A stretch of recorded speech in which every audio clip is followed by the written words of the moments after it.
Ice నా మాట విని రా రా ఐసు. నేను ఇంతకు మించి ఇక నడవలేను పో. పట్టుకుండా రా ఐసు.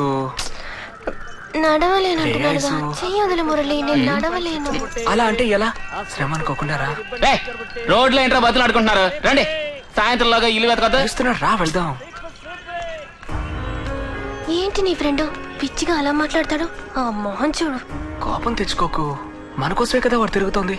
ఇక నేను నడవలేనని చెప్తున్నాగా. ఏమైంది? అది నీకు అర్థం కాదులే. ఏంటో చెప్తేగా నాకు అర్థమయ్యేది. చెప్పినా అర్థం కాదంటున్నాగా. ఇది ఆడవాళ్ళ ఇబ్బంది.